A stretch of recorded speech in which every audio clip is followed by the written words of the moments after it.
ఒక భిక్షగాడు రైల్వే ప్లాట్ఫామ్పై తిరుగాడుతున్నాడు. కడుపులో ఆకలి మంట మొదలైంది. అటు ఇటు చూశాడు. దూరంగా ఒకచోట కొందరు చుట్టూ కూర్చుని ఏదో తింటున్న దృశ్యం కనిపించింది.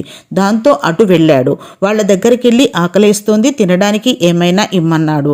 వాళ్ళు భిక్షగాడిని చూసి తమ దగ్గరున్న రొట్టెలో ఒక రొట్టెను అతనికిచ్చారు. ఆ రొట్టెను తీసుకుని మొక్క విరిచి ఏదో కూరని అద్దుకుని తింటున్నట్లుగా తినడం మొదలుపెట్టాడు. అది అక్కడ రొట్టె తింటున్న వారిలో ఒకటి దృష్టిన పడింది. అతనికి అర్థం కాలేదు. దాంతో అతడు భిక్షగాడిని, ఏమిటారా రొట్టెపై ఏమీ లేకున్నా ఏదో ఉన్నట్లుగా అద్దుకుని తింటున్నావు అని అడిగాడు. దానికి ఆ భిక్షగాడు, రొట్టెపై ఉప్పు ఉందని భావించుకుంటూ తింటున్నాను అన్నాడు. అది విని ఆ వ్యక్తి, నీ ఊహ ఇలాగే ఉంటే నీ జీవితమంతా భిక్షగాడిగానే ఉంటావు.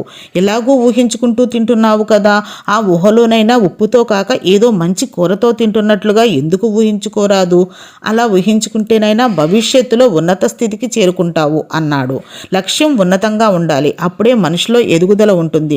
లక్ష్యం ఉన్నతంగా లేకపోతే మనిషి ఎదుగుదల ఆగిపోతుంది.